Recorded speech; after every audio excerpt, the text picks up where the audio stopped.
ngenkulu intobeko nangenkulu inhlonipho sinibingelele bazalwane emuntlu Jesu. Amen. Amen. Siyabulisa even to abazalwane who are connecting right now live via Facebook nelihle igama lenkosi. Amen. Amen. Sibingelele to abazalwane who will watch who abazolalela ku WhatsApp ngelihle igama lika Jesu. Amen bazalwane. Amen. Hallelujah. Amen. Sibulise to abazalwane who watch via YouTube ngelihle igama lenkosi. Amen. Amen. Namhlanje ubaba uNkulunkulu uzivulele umnyango ukuba sizohlephulelana isinkwa. Ngaloko bazalwane siyabonga. Akusikona ukwazi noma ukwenza kwethu. Hallelujah. Ungekho futhi okungcono esikwenzile but kube umusa nje kuphela. Hallelujah. Amen. Ngobuye wabuka kithi wabheka kithi ngomusa wathi mabaqhubeke. Hallelujah. Amen. Because we know and believe ukuthi uma inkosi bingathandanga kube ngabasikho nasikhona namhlanje. Amen bazalwane. Amen. Siyabonga ke futhi to bonke abazalwane every Sunday whether kulesi sikhathi or even afterwards ntambama or during the week who take their time bazalwane, abanye basibukele abanye bese bayasilalela ngelihle igama lika Jesu. Hallelujah. Amen. We always receive the feedback ukuthi abazalwane bayabusiseka.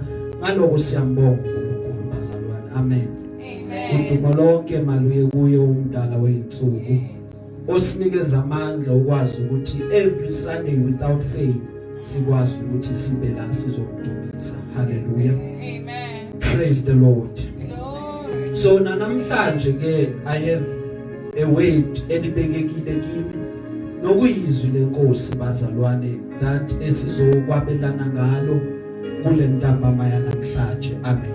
Amen. Ningayeki ke bazalwane ukwabelana ngeintshumayelo zethu nishare nibathumelele ngelihle igama lika Jesu. Amen.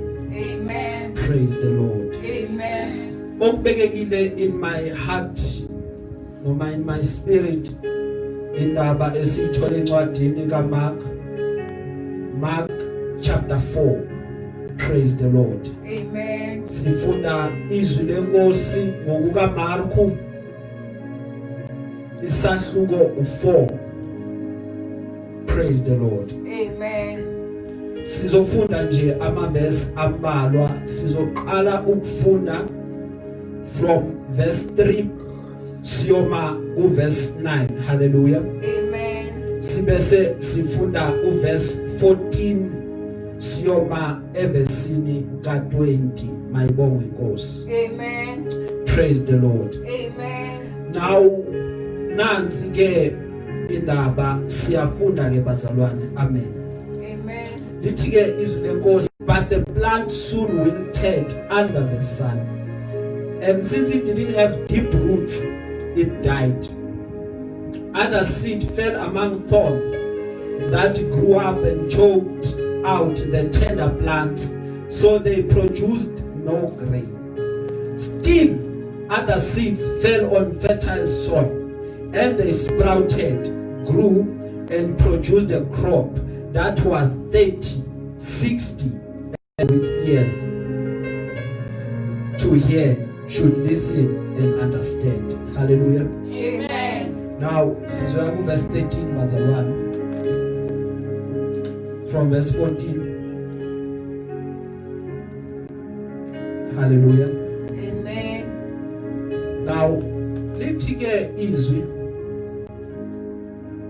the farmer plants seed by taking God's word to others. The seed that fell on the footpath represents those who hear the message, only to have Satan come at once and take it away. The seed on the rocky soil represents those who hear the message and immediately receive it with joy. But since they don't have deep roots, they don't last long. They fall away as soon as they have problems or are persecuted for believing God's word.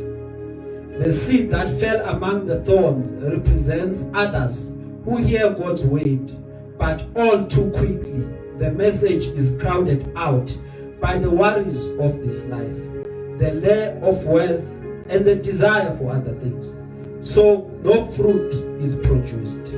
And the seed that fell on good soil represents those who hear and accept God's word and produce a harvest of 30, 60, or even 100 times as much as had been planted. Hallelujah. Amen. Kafushane nje bazalwane sizovala namehlo. Baba nanti izwi lakho liphuma kuwe uliphefumulele. Khuluma ngalo ubusise uphinde usuthise umphefumulo wethu ngegama elihle lenkosi yethu Jesu. Liqhubeka lisibonisa indlela ngayo Jesu Kristu inkosi. Amen. Amen. Praise the Lord. Amen. Now bazalwane uJesu uma efika, hallelujah. Amen. Ufika nje uza emhlabeni ukhona lo afana naye. Hallelujah. uJesu uma efika ezokwenza iministry yakhe singayifanisa neyomunye owabakhona engimbiza mina ngokuthi umprofeti. Igama lakhe uMoses. uMoses is a type of Christ ngezinto ezenzeka empilweni yakhe, and uma sizibona lezi zinto uJesu sekafika uresemblisha kakhulu impilo kaMoses. Now that is why even abafarisi bebathi uma benza izinto bathi umthetho kaMose uthi kodwa manje wena Jesu mawukhuluma uthini, because into abebakade bakomperisha nayo noma bakomperisha ngayo is what Moses has already given us. Ingabe wena Jesu uyahluka yini with what Moses has already said na, because thina sibambelele kumthetho kaMoses, and each and every time uJesu umehluka kumthetho kaMose, that created friction for him, because bekade eze azoletha something that is different from what they are used to, because abantu most of the time bayayiresista i-change njalo umikhona abantu abayithandi into ezoguqula lento le asebayijwayele. Yingani? Yingoba they have learned ukuthi babe ne pattern yokuphila, so makufika i-change seyizoguqula le pattern esesijwayele ukuphila ngayo, meaning ukuthi sekufanele ukuba sifunde indlela ezintsha zokuphila, meaning ukuthi kohamba kuvela amaphutha abe maningi, so sometimes we cannot afford to have amaphutha. That is why each and every time change comes we resist change. Instead we want to stay kuloko esesijwayele, because we have become accustomed, noma we have become used to the results that we are getting, and we are satisfied ngokuthola lemphumela esiyitholile. That is why every time change comes we are reluctant to accept it unless we are pushed to accept it. Kodwa kubi lula ukuthi siyamngena. Amen. Now uJesu uMoses, kulime ngoMoses kancane. uMoses uma ezalwa lithi iBhayibheli uzalwa at the time whereby kubulawa abantwana babafana. Uma kubonwa umntwana womfana uyabulawa, why? Because that is a command from Pharaoh esaba ukuthi uma kuzalwa abantwana babafana bayozalwa babe banengi bese badla izwe lethu. We cannot allow lokho ukuthi kuqhubeke kwenzeke. Now ngiyacela, I'm issuing out a decree ukuthi uma nibabona abantwana bazelwe izolo, uma nibabona abantwana bangaphansi kweminyaka emithathu bamaHebheru nibabulane bangaphili. Now kuzalwa uMoses uzalelwa kubazali ababili, bathi uma bembuka uMose bathi we had the commandment, now siyafuna ukuyombulala, kodwa lengane inhle kakhulu ukuthi singayithatha siyoyibulala, but sifuna ukuthi ongenani ngcono yona iphile ingafi. Abanye bayafa kodwa uMoses wasurvive. Lithi iBhayibheli laba abazalisayo bathatha umntwana bamnikeza abazali bakhe bahamba nomntwana bayomfihla. uMose esefihliwe kulotshiwe one thing happened. They could only hide Moses for 3 months. Bangakwazi ukuthi badlule after 3 months. For that 3 months Moses survived. Ngenkathi abanye abantu befa. Now lithi iBhayibheli uma sebona umama wakhe ukuthi akasakwazi ukuthi eqhubeke emfihle. Lithi iBhayibheli wathi ngiyomthungela ubhaskidi, ngimthathe ngimfake kubhaskidi bese ngiyomfaka emlanjeni. I believe ukuthi uma efakwe kubhaskidi izingwe lezi zalapha ayikwazi ukuthi zimudle. Ngobani? Ngoba uyobabiyelwe ubhaskidi, wamthatha wamfaka emanzini waze wabonwa indodakazi kaFaro. Amen. Now uJesu similarly lithi iBhayibheli ufike wenza iministry yakhe, umenza iministry yakhe, wahlangana nabafundi, waba nabafundi abamlandelayo. Uma bemlandela na uJesu bekathi uma ekhuluma okuhlukile njengaye bekathi uma eqeda ukuphilisa umuntu, because there was a misconception eseyivuka ngaleso sikhathi, because abafundi felt ukuthi umbuso wamaRoma is too much on them. They felt ukuthi we need a Messiah, we need someone ozofika azosidilivara from isandla esiqinile samaRoma. Now uJesu efika ufika uzointroduce umbuso kaNkulunkulu, a kingdom la kukhona khona ileadership yobuholi bemhlaba, wathula bemshaya kwaze kwaba sekufeni. Lithi iBhayibheli wathobeka uJesu. Ngobani? Ngoba umefika ngenkathi ezobona na uJohane athi kuye nanti undlu la kaNkulunkulu elisusa zonke izono, wafono ngoba usabuya phase 2. Uma sebuya lithi iBhayibheli uyobuya angasesili undlu, uyovuka. Amen. Uma esevuka Amen. lithi iBhayibheli udibana nabafundi baya eMawusi. Amen. Uma behamba inhliziyo zabo zibhlungu, Amen. because lo obekasithembisa ukukhululwa Yeah. sibonile phela baqede ngayo. Hallelujah. Uma edibana nabo uyababuza uthi nikhuluma ngayo Yeah. izindaba zinilezi. Amen. Bathi hayi lo bekazosikhulula kumbuso wamaRoma. Amen. Bese uJesu uthi oh okay ngiyabona. Bathi ya kwenzeke lokho kwenzeka lokho thina masimbona lapha bemphanyeka sabona ukuthi hayi ngathi sabaleka. Amen. Manje bengesikwazi usiqhubeke sibe moya wethu ubhlungu ngoba kusho ukuthi akasekho ophinda sikhulule embusweni wamaRoma, phela ushonile phela lo muntu. Bese lithi ke iBhayibheli ubalandisa ngemibhalo. Yeah. Uma eqeda ukubalandisa bazodla, uma esihlephula lithi iBhayibheli amehlaba avulele bathi inkosi. Amen. Now kunento kubo eyambulekayo ngaleso sikhathi. Amen. uJesu Amen. uma ekhuluma Yes. ufika nezinye izinto zimboziwe Amen. uzozambula. Uthatha izinto ezi-difficult Yes. uzenza zibe lula, Amen. so that bazoba ne-understanding ukuthi uJesu kahle kahle ukhuluma ngani. Amen. Praise the Lord. Glory. Hallelujah. Amen. Hallelujah. So iministry kaJesu enguNkulunkulu Yes. uthe uma efika wangafuni ukuthi kwambuleke ukuthi ungubani, Amen. kuvele ukuthi ungubani. That is why bekazama ukuthi njalo akhonsile noma avale so that abantu bangatholi ukuthi ungubani. Kodwa inkinga iyodwa njengakuMoses abazali bakhe abahlule ukuthi bamfihle for 3 months. Ubukhulu bakaJesu nezenzo zakhe zenza ukuthi angakhona ukuba afihleke emva kokuthi sekenzile lokakwenzile. Because ungathula kanjani uNkulunkulu sekakwenzela izinto ezingaka, awukwazi ukuthi uthule. That is why kumele ukuthi ufakaze. Why? Because you have seen isandla sakaNkulunkulu sikwenzela izinto ezinkulu phezulu kwempilo yakho.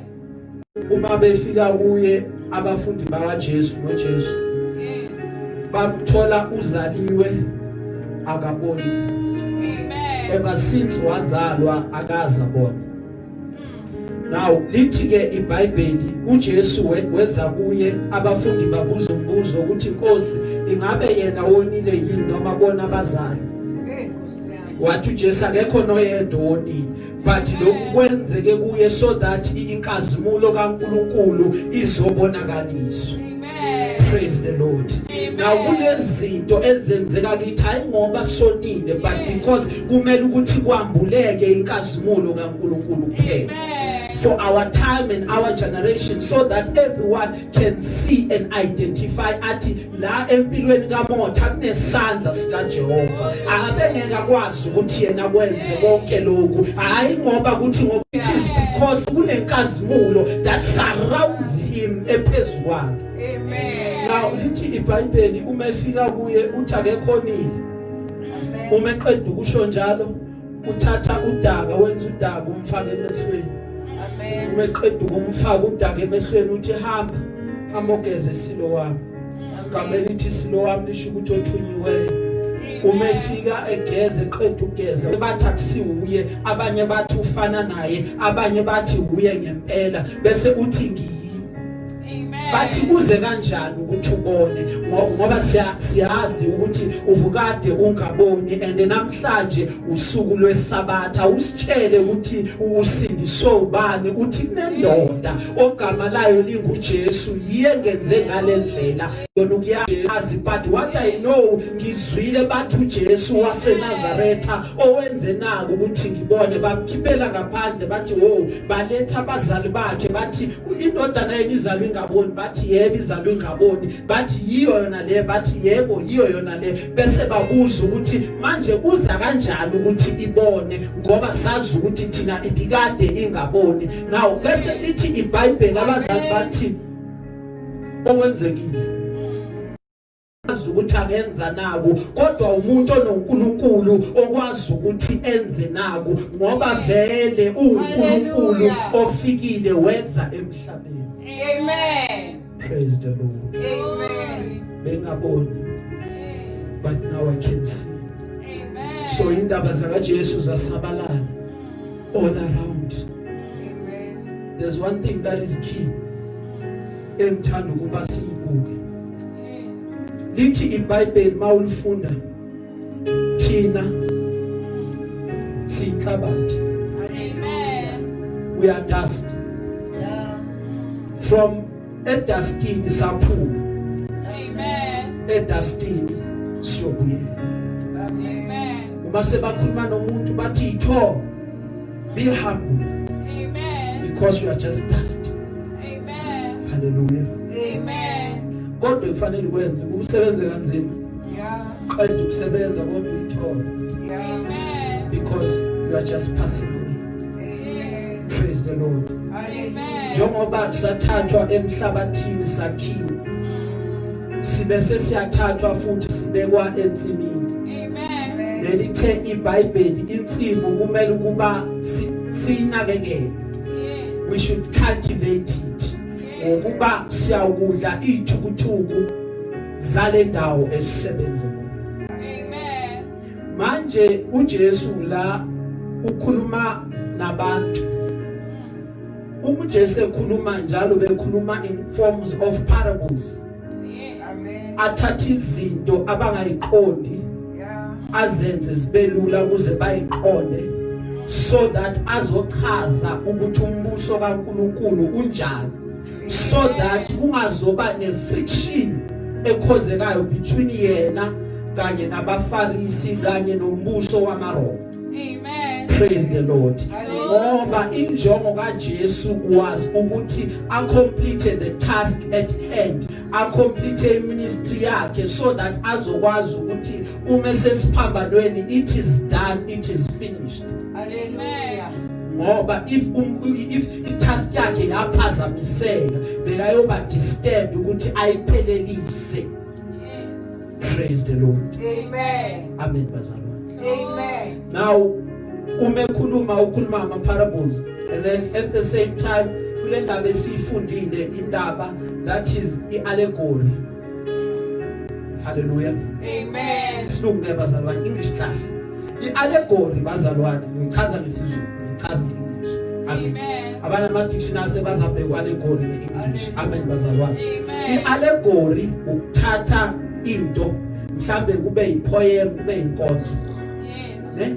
Bese inkondlo leyo ichaza into engathi inzima. Ichaze ngendlela engathi ilula ne? So that kuzovela umqondo ofihlakele. Amen. Praise the Lord. Amen. So that kuzokwambuleka umqondo ofihlakele. Uthi Jesu makakhuluma nabo. Ngifuna ukuthi lilalele nayo indaba lithi iBhayibheli ugibela esikebheni, uma eqeda ugibela esikebheni. Uthi lalela nayo indaba. Ukhona umhlwanyelo waphuma ephethe imbewu.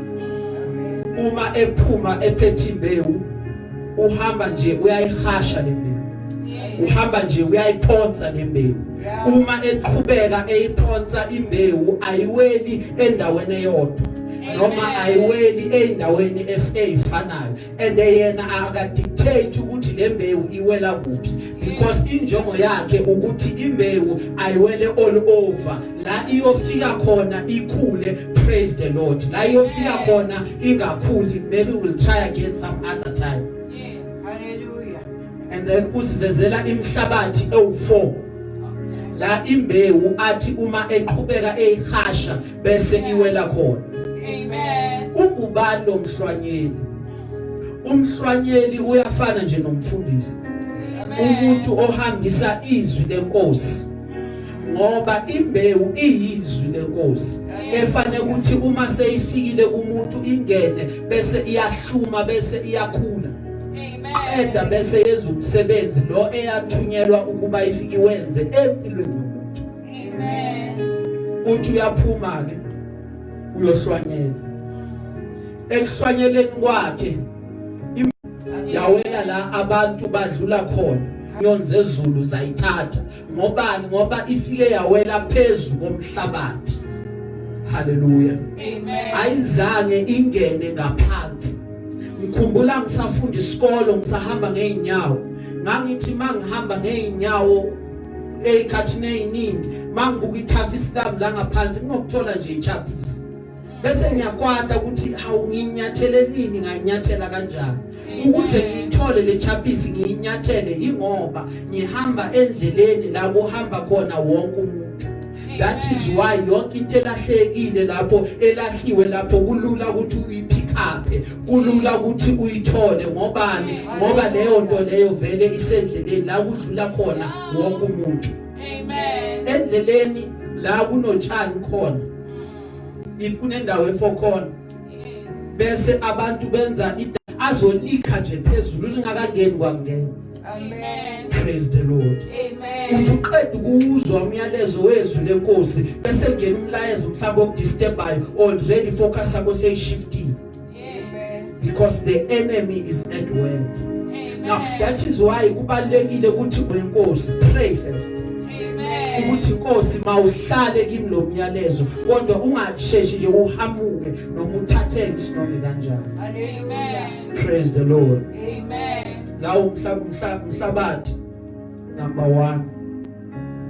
Amen. Amen. Mhlabathi wesibili lithi iBhayibheli enye imbewu yawela endaweni okuyidwala, yawela ematsheni. Amen. Uma iwela ematsheni isheshe yakhula. Amen. But the trick is umhlabathi awujulanga, ayikwazanga ukuthi ibe nelokhuza nama roots ashona, so yavele yasheshe yahamuka nje yafa, because la iwele khona iwele bathi I'm stuck between a rock and a hard place, kunzima ukuthi ikhule ihlume. Amen. Bangabonga uJesu. Amen. Imbewu leyo ewele edwaleni lithi iBhayibheli ifana nabantu, ifaniswa nabantu bathe sebalizwile izwi lenkosi balamkela ngenjabulo. Hallelujah. Bathi siyabonga ukuthi ufikile, you have shed the weight. Ukhuluma inhliziyo kaNkulunkulu.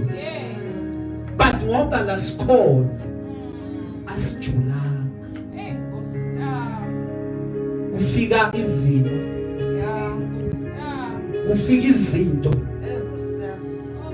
ezizolithatha leliso. Uthi umuntu uma ecabanga ukuhlupheka kwakhe, acabanga inkathazo zakhe, ayikhohle yonke lento. Abanye noma beyothandaza, uthi uma eqala ethandaza, baba ngize kuwe ngiyakhuleka, no 3 minutes angapheli nokuphela. Khumbula ukuthi omunye athandaze kakhulu, esekhulekile, qeda bona ukuzingelwa kwakhe. Khumbula ngikhuluma nomunye umprofeti, athi kimi ayikho lula impilo uma kufika ukuzingelwa, bayakhohlwa izwi likaNkulunkulu. Babuka zonke lezi zinto bathi lokho akungangami, ngiyaphuma kuyona yonke. Praise the Lord. Bekhona umhlabathi wesithathu, athi uJesu bakhona, athi uJesu mekhuluma bakhona abantu abafana nale mbewu eyawela emeveni. Uma ifika emeveni kwaba nzima ukukhula. Khumbula ngelinye ilanga abafundi bakaJesu babuza ukuthi Jesu, kanti asitshalanga okuhle kodwa lameva seqhamukayo? Athi uJesu kuyekeni ikhule kanye kanye, because you don't have the knowledge or the wisdom ukuthi niyokhipha ilokhuza ameva bese kuqhubeka imbewu yasala yakhula yaphambili. Nina engusabayo ngani ningafika nikhiphe nakona konke? Ngoba nayo that wisdom. Nohlobo lwabantu, iminako yalesi sikhathi, ukunxanela izinto eziningi zempilo, nanokufuna ingcebo ukuceba, okwenza ukuthi bagudluke enkosini, bangasaqhubeki bahlale enkosini. Sebalizwile izwi, kodwa iminako yalesi sikhathi nokunxanela izinto kwenza ukuthi imbewu ingaqhubeki ithele. Likhona izwi but it can't be fruitful because lihlangatshezwa ukuthi ngishoda noma ngintula. Praise the Lord. Athi uJesu meqhubeka, ukhona imbewu eyathi mayiwa yawela emhlabathini wesine.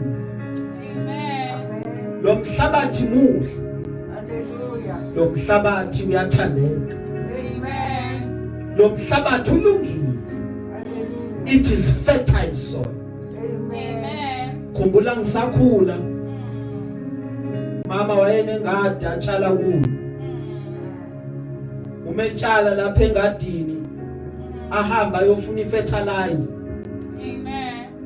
ukuthi izitshalo zakhe ikhule kahle. Because azi ukuthi uma the ground is good, kusho ukuthi izitshalo ziyokhula kahle. Elithi iBhayibheli uma ikhulele endaweni elungile ziyathela. Zithela 60, zithele 90, zithele 100, zithele thousands. Why? Because it is planted on good ground. Tema ngibhala lapha ku Facebook, ngabhala ukuthi be a good ground. Kuyadingeka kulesi sikhathi ukuthi ube wena umhlabathi olungile. Praise the Lord. Khuleka cela uNkulunkulu uthi Baba ngikhulekela ukuthi ngibe umhlabathi olungileyo.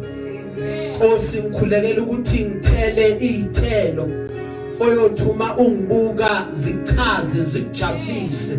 Nkosi ngikhulekela ukuthi kungabi khona nokodwa okuyofika kutshontshe noma kuthathe izwi lakho, noma ngingabukana nani, noma ngingahlaselwa kangakanani, noma ngingavukelwa kangakanani. Siza mina Nkosi so that ngihlale kuwe, because uma ngihleli kuwe uNkulunkulu ngiyokwazi ukuthi ngithele izithelo lezi ezidingekile. Ngoba bazalwane, imbewu uma iyodwa itshaliwe emhlabathini, umikhetha ukuhlala ingenzi lutho, ayikukhula iyohlala iyodwa. But uma imbewu ikhetha ukufa, then lithi iBhayibheli iyobese iyakhula, bese iyahluma, bese kuphuma izithelo lezi efanele ukuba izithele. Kwangathi even us we might die to self so that sizohlumela sikhulele uNkulunkulu. Ngikhumbula nenduku kaAroni eyafakwe emphongolweni, lithi iBhayibheli yahluma ingatshaliwe. Ngobani? Ngoba it is right close to God. Amen. Sisensimini bazalwane. Hallelujah. uNkulunkulu sitshalile, ulindele ukuba sithele izithelo ezinhle. Uyabuza encwadini kaJeremiah ukuthi ngakutshala imbewu enhle, nawe usowuphenduke nini ukuthi uthele izithelo ezingalungile? That is why I'm urging you ukuthi be a good ground. Amen. Because iyodwa into good ground eyenzayo ithele izithelo ezinhle. Amen. Praise the Lord. Hallelujah. A good ground Yes. ithele izithelo Jesus. ezinhle. Amen. Makabonga uJesu. Amen. Hallelujah. Amen. Kunezinto ezivukayo. Kunezinto that at times we cannot run away from. Amen. Omunye azasha athi because we are human. Singabantu. Kunezinto ezithuma ishaya. Zishaya kuzwele. But now ke sibizelwe kona. Ukuba sifuna umbuso wakhe. Amen. Kanye nokulunga konke. Amen. Khona konke lokho kunye sikudinga kuyabonezela. Akazi ukuhluleka ukuthi asinakekele. Akazi ukuhluleka ukuthi asenzele konke sikudinga kuye. Lithe izwi lenkosi, abakokodayo bayavulelwa, abacelayo bayaphiwa. uNkulunkulu wabonelela uElijah ebalekela izwi likaJezebel. iBhayibheli ngiyalithanda ngoba lithi iBhayibheli uNkulunkulu wathumela amagwababa ukuthi amixele inyama efudumele ingekho microwave. Kangakanani ke thina, God will not fail us. Amen. Okwethu is to stay on his word. Amen. Thena izwi lakhe. Angifuni ukuthi uma ulithathe njengenjwayelo ukuthi ngimjwayele lokho angihlala ngikuzwa, but ake ulithathe ngendlela entsha namhlanje. Khuluma Nkosi. Ufuna ukuzwa mina. Kwangathi noma ulifunda ungathi baba uthini nganansi indaba, ukuhlale and meditate on it, ngoba kukhulunyiwa ngithi ukuthi into eyakusiphumelelisa ukuthi we should meditate on it day and night. Now when I meditate on it day and night, uNkulunkulu uyakuhlahlamelisa indlela yami angenze ukuthi bese ngiyaqhubeka, bese ngiyaphumelela. Why? Because ngihlele ezwini lakhe, athobhala kahle izwi likaJehova endleleni yami liyisibani la ngihamba khona liyakhanyisa, so that ngingahambe kumnyameni. Athobhala amahubo enhlizweni yami, ngifihlile izwi lakho ukuze ngingoni kuwe. Ngoba izwi lenkosi kumele ukuthi kufike isikhathi la liba hidden khona, so that makufika isikhathi la ulidinga khona lizokwazi ukuthi lipreserve. Ngoba umulonda ulandela ulenza, there's a time of persecution that will come la sewuyogcinwa yizwi that you know. If you don't know izwi, maye kuwe ngoba usenkingeni. Amen. Kumele ligcine. Sifundise Nkosi. ukugcina izwi lakho. Ah. Sifundise uNkulunkulu wethu ukuthi sibambelele emiyalweni yakho. Oh, Nkosi. Khona singazi ukuqhezuka endleleni. Khona singazi ukuya la fanele kuba singayikhona ngoba sibambelele ezwini lakho. Why? We are good ground. Amen. Jongo yethu is to bear fruit. Yes. Lithi iBhayibheli thina sitshaliwe. Yeah. Sitshalwe endlini kaJehova. Yeah. Lithi iBhayibheli laba abatshaliwe ngoba bayamethemba phela utshalwa ungamethembi. Sitshaliwe ngoba siyamethemba. Lithi iBhayibheli laba abamethembayo nasekudaleni babo Yeah. bathela ithelo Hallelujah. ngoba basendlini yenkosi. Amen. Bayazi ukuthi uJehova uyidwala nabo. Hallelujah. Jehova uyinsindiso yami ekhathalise ukuthi kwenzakalani. I have a big God. Amen. Makabongwe Jesu. Amen. Mayibongwe imvama. Amen. Cela ukuthi ube neimpande ejulile. Amen. Have deep roots in the weight of God.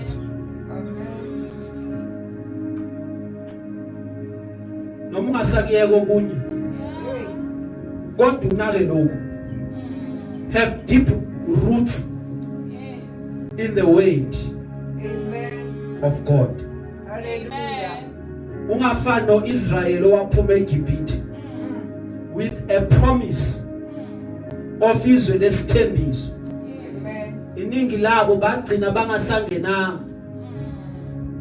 Amen. Hallelujah. Uma behamba la endleleni they saw the miracles uNkulunkulu awenza. Hallelujah.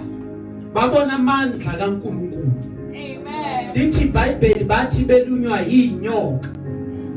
uNkulunkulu wakhuluma noMose ukuthi phakamisa inyoka yethusi. Ababheke enyokeni bese bayasinda, basinda.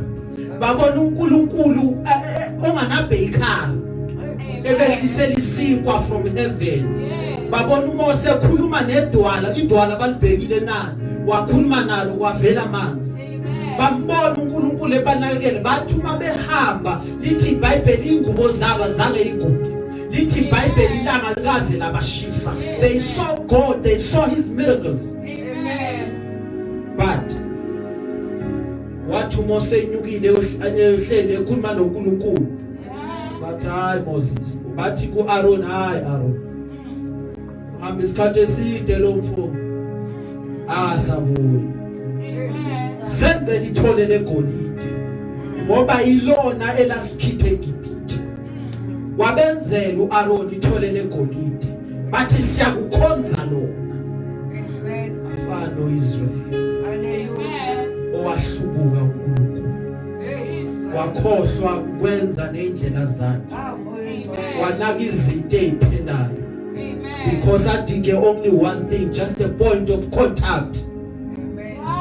Angakhuluma naye. Amen. Praise the Lord. Hallelujah. Iba neimpande ejulile enkosini, Yes. khonza yena simakade kuphela. Yeah. Khumbula uDagoni,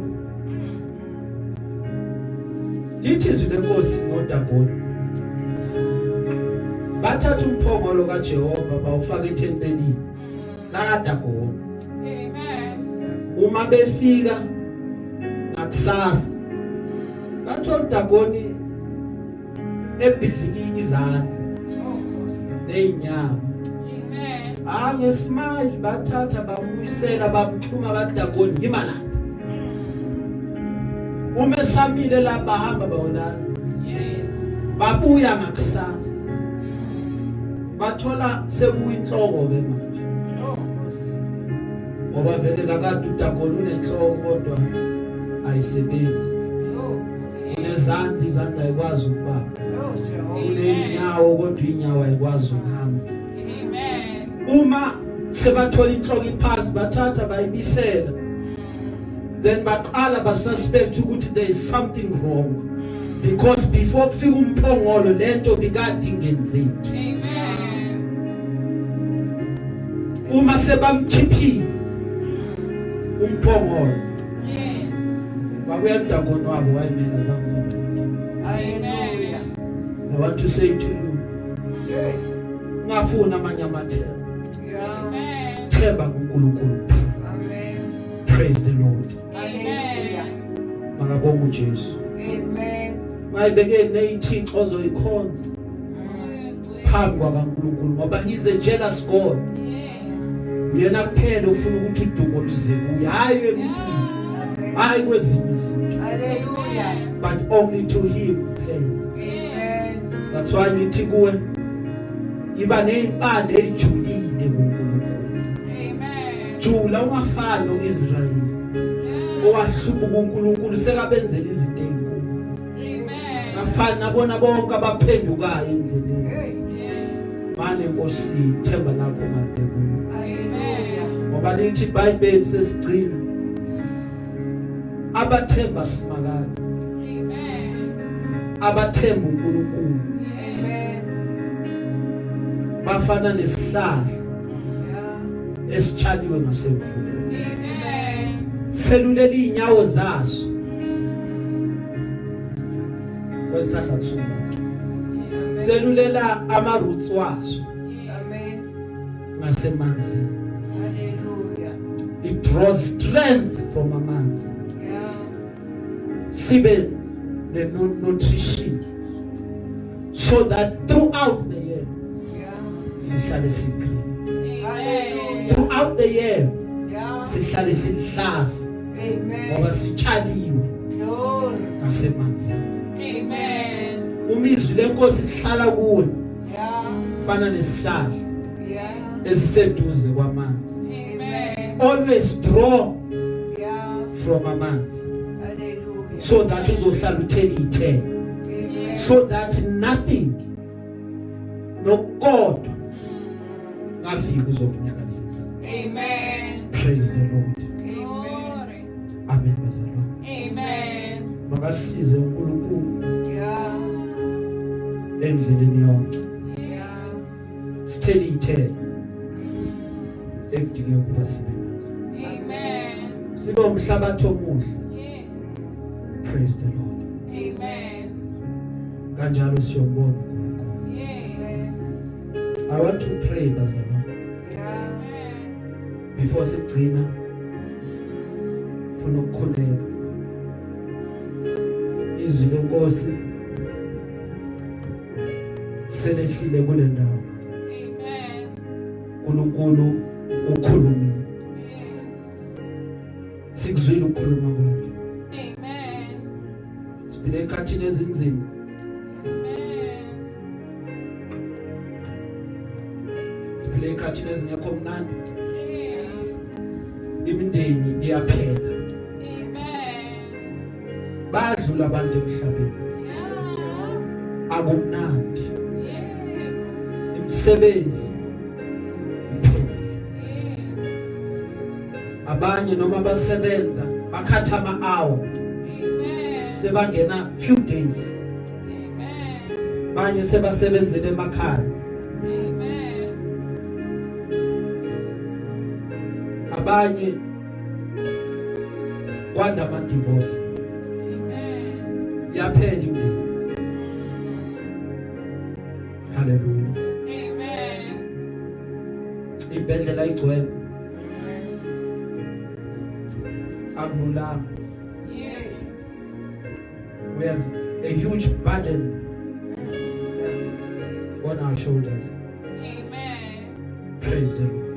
Amen. Yize kunjalo siyamethemba. Amen. uNkulunkulu okwazi ukwenza indlela ehlanu uzoyenza namanje. Amen. Amathemba ethu onke lapho Yes. ukuthi inkosi uma wakwazi ukwenza before ungakwenza futhi Amen. in our generation. Amen. Sizovala namehlo bazalwane. Then I will say this short prayer Amen. kubaba uNkulunkulu. Amen. Amen. Baba egameni lika Jesu wase Nazareth. Lord, we thank you for your word. You have spoken, uNkulunkulu wami, kunjalo it is so. asikungeza lutho asikusubstitute lutho linjalo lilungele njalo right now liyagijima Nkosi lenza umsebenzi empilweni zabantwana bakho uNkulunkulu wami liyangenelela in their lives and there is change, there is transformation. Impilo zabo simakade uyayiguqula right now ngezwi lakho ngegama lika Jesu waseNazaretha. Baba siyayithoba kuwe uNkulunkulu wami sikhulekela isizwe sethu Baba sikhulekela izwe lethu South Africa sikhulekela abaliphethe abaphathi balo from the office of the president uNkulunkulu wami uyophuma phansi kuma office womasipala ngegama lika Jesu waseNazaretha ibana during this time uNkulunkulu wami we pray for frontline workers abaseyibhedlela odokotela amanesi amaphoyisa othisha abefundisi uNkulunkulu wami endaweni ngokwahlukahlukana cover protect them and keep them safe during this time.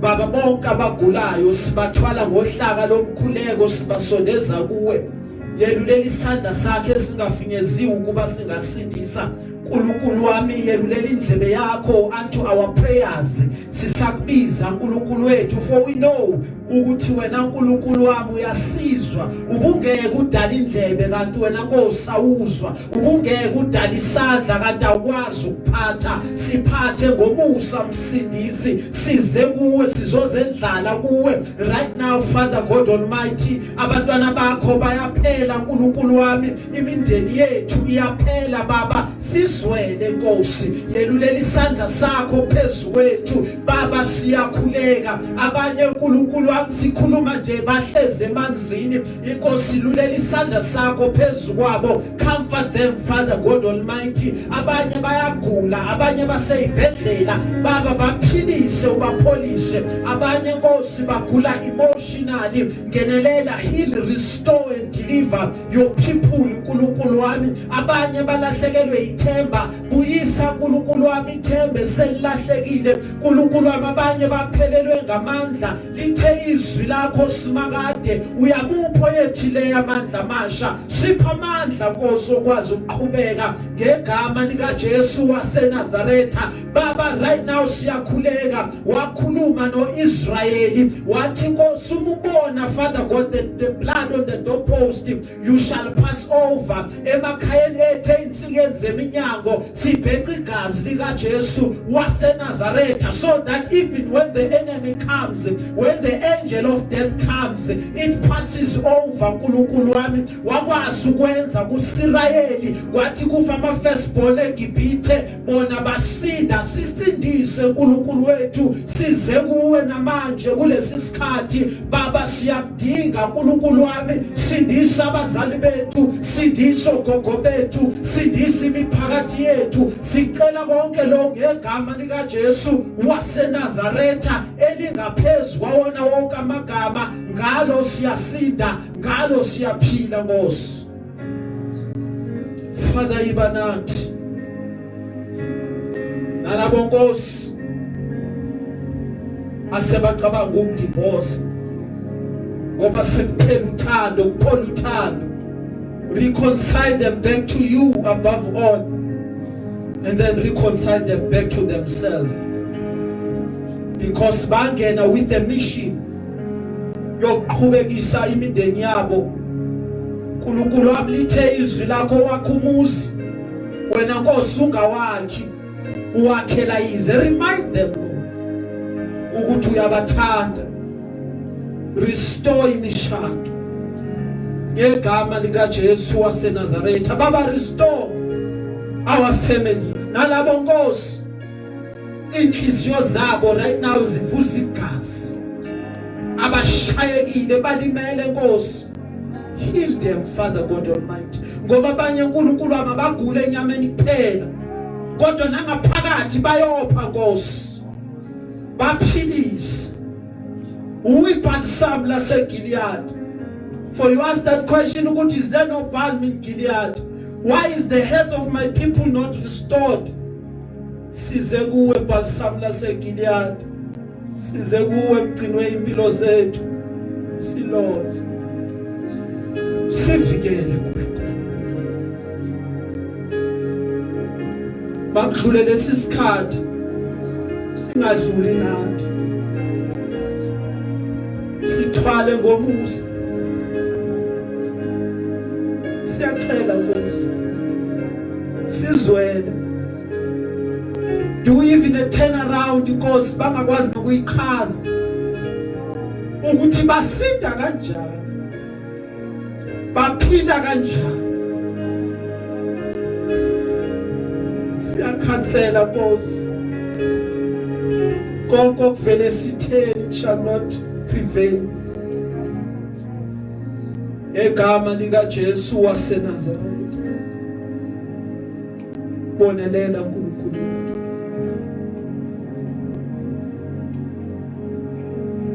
iba nabantwana bakho provide be their God restore even the hope ebese iphela Nkosi because abanye I know khona kwabo Nkosi sekuncane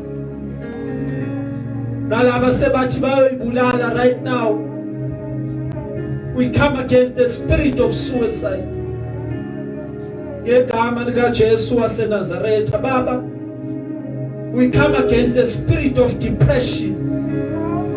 It has no power over your people. It has no power over your children. Ngenelela uNkulunkulu wethu. Uyisela injabulo intokomalo emakhayeni ethu. Siphathe ngomusa msindisi. Ithizwi lakho babheka kuwe bakhanya. Ubuso baba busoze bajaba Nkosi. Siphakamisela amehlo ethu eintabeni. La usizo lwethu liqhamuka khona. Usizo lwethu liqhamuka kuwe Jehova. Owenzile izulu nomhlaba. Be with us namanje. Ngegama lika Jesu waseNazaretha. Simisele uNkulunkulu wami ukukhonza. Simisele Nkosi ukuhlala ezwini lakho. Siyacela simakade. Be with us Nkosi. Usifihle Father God Almighty. For this time make us to survive. Enable us Nkosi to see ikusasa lethu. Ngegama lika Jesu waseNazaretha. uNkulunkulu wami kuwena uphumelelisa konke umuntu akaplana yena. But at the end of the day everything is up to you. Be with us for we know lingevijwe umuntu icebo lakho. Siphathe ngesandla sakho somusa msindisi. Usivikele. For we know indodana yakho yabafela bonke ukuze baphile. Siphilise uNkulunkulu wethu. For we know you are able to do exceedingly and abundantly above all that we may ask and think of. Do it again, Lord, in our generation. We have heard of your words. Show it again during this time. Baba siyabonga. Bless us, Nkosi namanje. Bless us, Father God, even ey'khwama zethu zingabuzi. Bonelela amakhaya ethu Nkosi ukhuze nokudlala. Ngegama lika Jesu waseNazaretha ungalahleki nokukodwa. Size kuwe uNkulunkulu wami. Simile esikhaleni siyakhuleka. Nasi impilo zethu singabakho Nkosi. Sithethelele nala singahambanga kahle khona. Simisele ukuhlala kuwe. Sigcine Nkosi and restore us. Sicela konke lokhu ngegama lika Jesu waseNazaretha. Owafa wavuka ukuze bonke bangasayi ekufeni. Baphile ngonaphakade. Sicela lokhu ngegama elikeziwe ebantwini ukuze ababiza leli gama bese bayasinda. Baba, we thank you. Ngiyabonga Nkosi ukuthi wena ungizwa njalo. Namanje usumzwile. Uyakwenza njengokuba ngicebile ngingumntanakho. Ngegama lika Jesu waseNazaretha. Siyabonga. Abantwana Nkosi besezobuyela ezikolweni, watch over them. Protect them, protect othisha babo. Bagcine balo. Ukuze uKristu adunyiswe. In Jesus' mighty and wonderful name we pray. Kwenzekile Nkosi siyakholwa. We pray even for our leaders. Give them wisdom eqhamuka kuwe to do right by us. Ngegama lika Jesu waseNazaretha. Simelana nomoya wefear uNkulunkulu wami ongene ebantwini abaningi. We command it to come out ngegama lika Jesu. For we have not been given the spirit of fear, but we have been given the spirit of power and of a sound mind. uNkulunkulu wami konke okungalungile kuvele sitheni siyachitha. Konke okuvele sitheni siyakubhidliza. Ngegama lika Jesu waseNazaretha. Any plan of the enemy for any form of premature death, we come against it in Jesus' mighty and wonderful name. Yahluleka right now. Preserve our lives, O Lord. We humbly ask and plead in Jesus' mighty and wonderful name. Thathu dumo ke Nkosi.